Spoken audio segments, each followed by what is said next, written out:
for my presentation and to meet a number of friends here is a real pleasure. And I must say, I've met Janet on the Facebook for many months, years. I've never met him until today. No. We met in London, remember? Met in London? Yeah. See, he's younger than I am. I've forgotten him. Remember you spoke at my talk organized by Dr. Lim and the Timber Council? Yeah? Okay. That's a long time ago. Yeah. So let me first thank Pico for inviting me, and to thank Datin in particular for enticing me to be here. Professor Frida and Fazda are friends of mine, and I couldn't say no. What I'm trying to do is, if there's a cake, I hope this is the icing on the cake. I've changed it slightly from title by saying it's a shared responsibility rather than what the title, the way forward. Because I want to impart the message that we all are responsible, as has been said many a time. Forgive me if I was born BC, which means before computers. So I'm not sure where exactly pressed, but I tried. What was that? Which is the one right button? Done. It's in here. Okay. You know, when you talk about the environment, you talk about the future. And there's a Chinese saying that when it talks about the future, the devil laughs. Because who can predict the future? Only God, Allah, Dia yang tahu. So when we talk about what the future will be, the devil laughs. He says, "You foolish guys." But in order to go to the future, we must plan for the future. And that's what I hope you can do. You know, when we talk about environment, there are numerous challenges.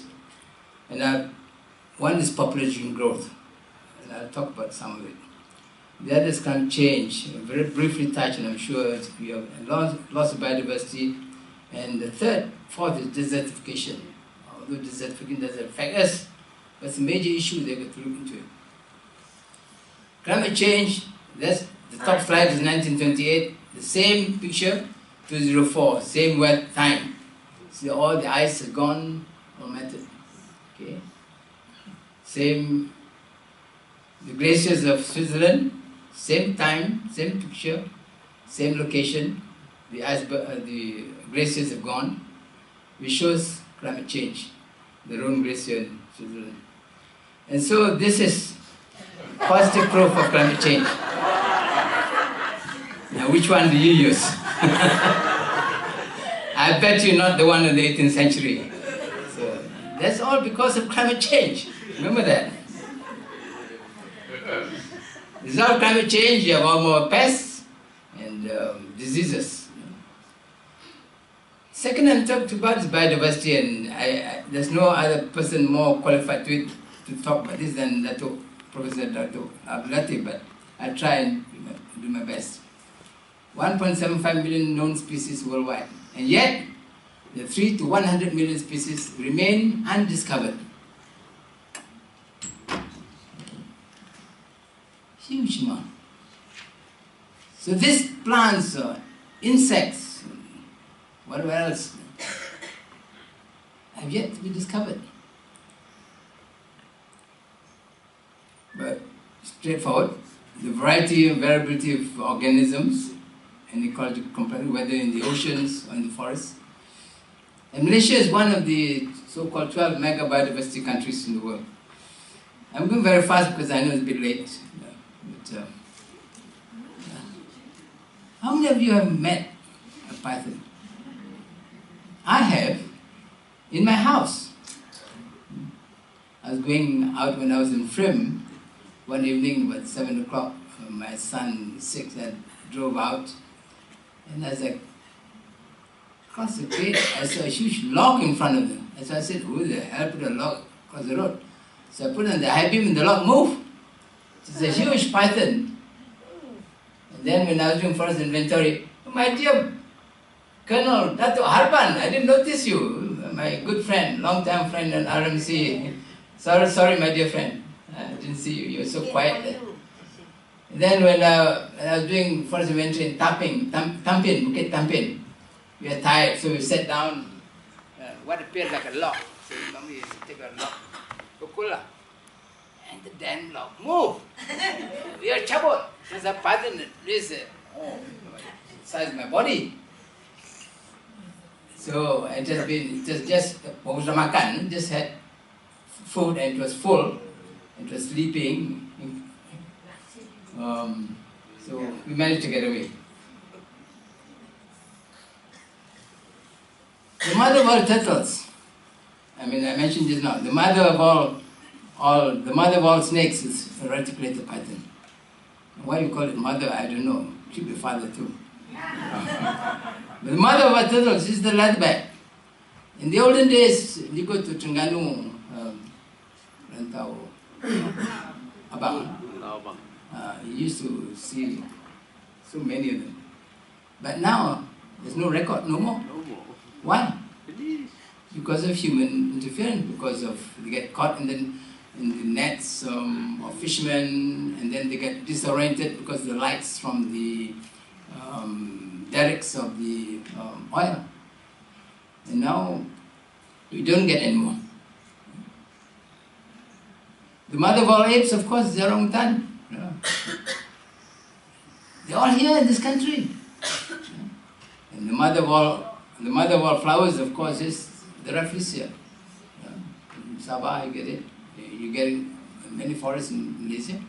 How many of you have not seen a rafflesia in the wild? You must go and see. Yes. It's a unique object. This is one from Sabah. Dato, what species is this? Haiti. Okay. See, I told him it's the botanist, not me. And of course, we don't have panthers, but I've seen tigers in the wild. When we did the Narampin expedition, we saw a tiger swimming across. It is in the Narampin book. You buy the book in Malaysian Nature Society, this tiger. We don't have hippopotamus, but in Africa you find them. Why I'm sure is that the variety of life in the world is so fantastic. You know what this is? The proboscis monkey in Sabah, the Kinabatangan River, you can find them there. I'm showing it because I know it's late in the evening. Pictures tells 1,000 words. This is Salleh. I've seen them in the wild and doing forest inventory, and don't get near them. They're very ferocious. This is a logo of the Malaysian Nature Society. I've never seen it alive in the forest. I've seen a dead one, and the dead one was, I think, about 5 feet in length. This was lying down, dead. You can see in the zoos. And all these are in Malaysia. And of course, then you talk about flora, huge diversity. But if you don't protect the environment, this will happen. The dogs will not have any trees to. They will all be queuing up to do their thing on the single tree that's left. So you have to protect the forest, protect the biodiversity, so the dogs have a place to go. You know? I'm talking jokingly, but the message is there. So loss of biodiversity, loss of ecosystems, loss of species. Ladies and gentlemen, you use the word preservation. I don't encourage you to use that, because the word preservation means you preserve it in the fridge. It's frozen. The word is conservation. Conservation is the, by definition, is the sustainable use of a resource. That is conservation. Conservation is not locking it up. Okay, it's a national park. You use it, but it is sustainable. It is in good shape. You don't preserve it. Preserve it, you deep freeze it in the refrigerator. That's preservation. So don't use the word preservation when you talk about nature. The word conservation means sustainable use. Okay? Illegal logging is still rampant in this country, thanks to the politicians. But what they say, how can you get illegal logging? You know, you start the chainsaw, the whole world will know. Yeah? You move the log, people will know. And yet, it's illegal logging. Millions of dollars are lost. So the world without biodiversity is this is how it's going to look like. It's terrible, it's dangerous, but as I mentioned, as world population increases, going 2010, going up to about 2020, over 2.2 billion. Just imagine Malaysia like this. Would you want to do that? So please, those who have more than 3 children, think about it. You can't reverse it. 6 billion people. You don't have space to move. So, and when it's not the people, it's the demand on the ecosystem. They need food, they need water, they need everything else. And that, the earth does not have the capacity to feed all the people. But out of the 6 billion people, 1 billion is illiterate. 1 billion is illiterate. 2 billion has no electricity. 3 billion has no sanitation. 4 billion has never heard the telephone ring. So how lucky we are here in this country. And yet, we misuse the environment. And yet we misuse what God has given us. Yet we misuse what nature has given us. The so-called ecological footprint, not just carbon footprint, the ecological footprint is what we must look at. Carbon is how much carbon dioxide you give out, you call it carbon footprint. The ecological footprint is how much you impact on the whole ecology. That's important, right, Professor Rees? So sustainable development that meets the needs of the present without compromising the needs of the future. And that's difficult. Development that is ecologically. We want to be a developed country by 2020. But at what expense? That's where the role of the public comes in. You and a congressional people must be the voice of the people. And join his Facebook. Congratulations to him. Everything, Green Party. It's not a political party, but it's a party which promotes green thinking. And the public is important. But how can we predict what the future? How can we predict what our great-grandchildren want? Do they want us what we are enjoying now? Imagine our father, when I was a young kid, my father, we didn't have a car, we had a bicycle, we were happy. Now you go to family, not just 1, 2, 6 cars. Do they need 6 cars?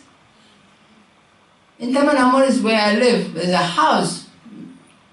I mean, it's a very rich man, 35-year-old boy. His house, he got 18 rooms. Assuming he has 4 wives. Do you need 18 rooms? I use only 1 wife, I know, but why do you need that? Yeah? Why do you have excessive demands? Then I don't understand. The other social problems that we must address, poverty. Look at, we're lucky. You look at the rural Terengganu, rural Kelantan. I've been there because I was in forest one day. I spent months in forest. The longest I've been in the jungle is 2 months without coming out. And I've seen people earning a living. And yet we waste. And I'm glad you're talking about food waste just now. I have a company called Tree Cares in Berhad. We promote biodegradable products. And we have exclusive, it's produced by Return to Green, a company in in Butterworth. All the products you throw out, after 180 days becomes compost. Plates, tapao lunch boxes, cups. So you need to buy them, come and see me. Very cheap. 100% biodegradable because the source is sugarcane. And now we develop a composter which composes house waste, domestic waste. A composter which my company is the sole marketing. So we have this product, but we don't do it. We stick to polystyrene, plastic. Tak boleh. We've got to address that. The gap between the haves and the have-nots, and I alluded to this. People in poverty, and yet some people are vulgar rich, and the difference is huge. And this becomes political problems. Luckily in our country that gap is not that much, but nevertheless it exists.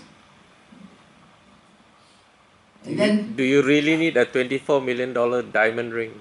No. I know who did. Politics and business. To my mind, politics must be in politics. Business is business.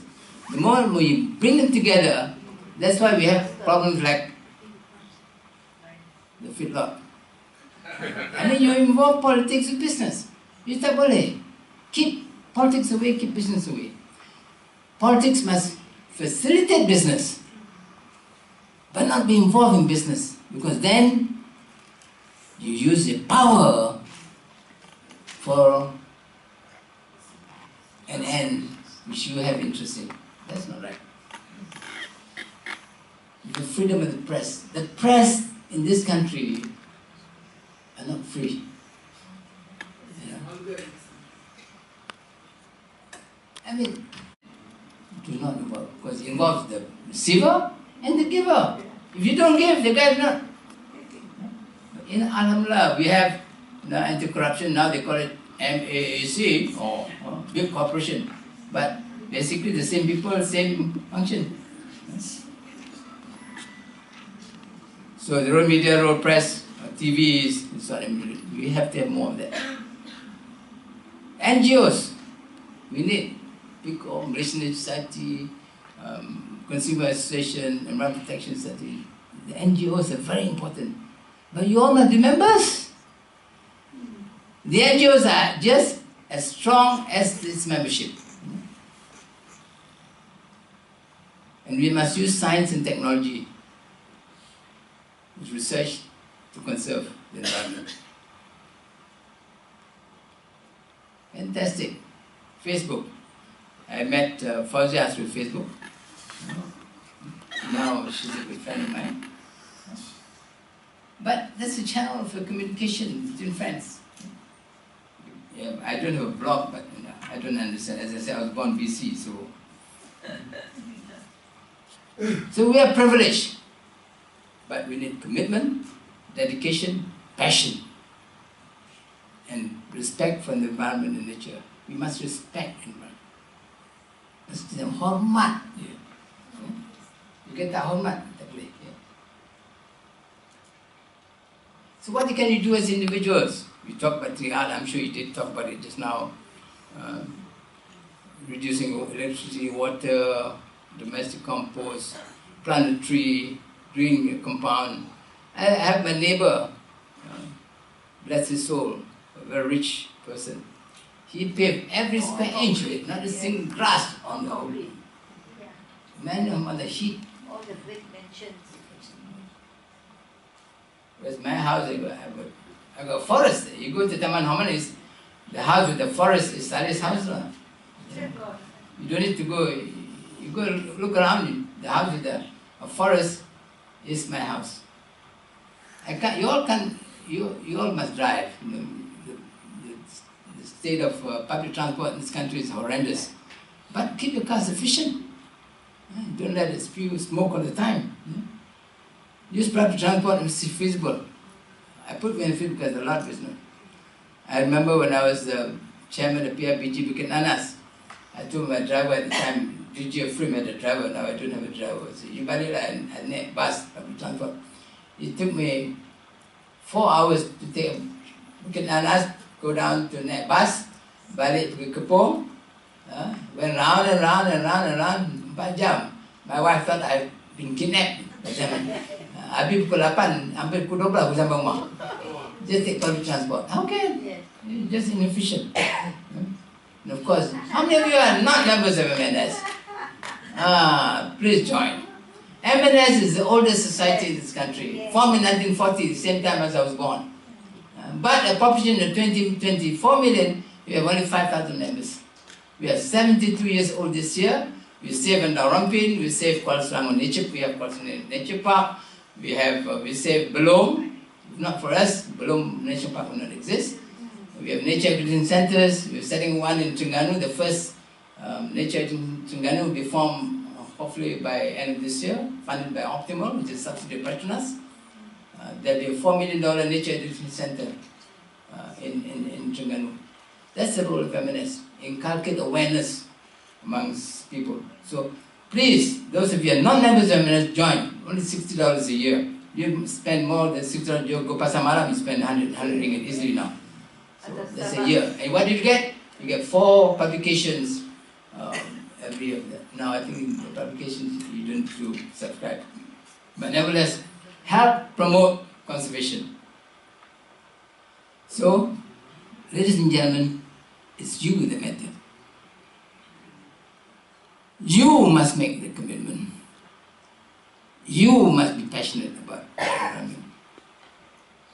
And you must decide what is right and what's wrong. Last but not least, we must teach our children. It's our children. This is Mahatma Gandhi who said that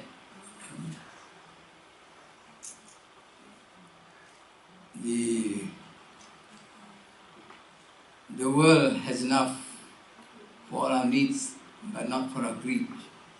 Yes. And that is how true.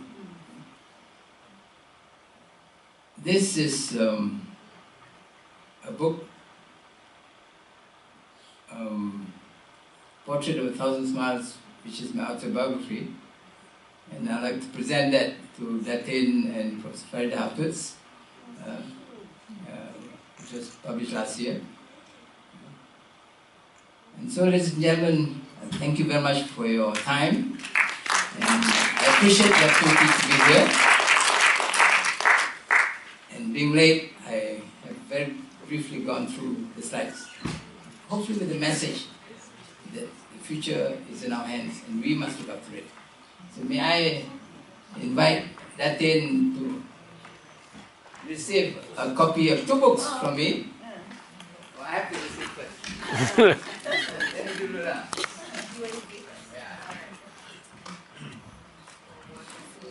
One is my autobiography, and the other is the book on Antarctica.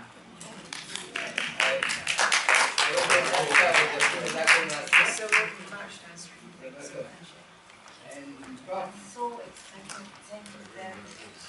The books are free, but my signature costs you money. Thank you. So you will look at this and get you to sign. Thank you very much. Welcome.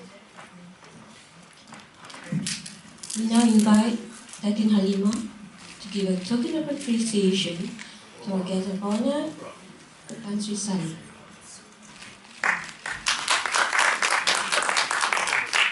For your forest. I hope Now they it's can plastic.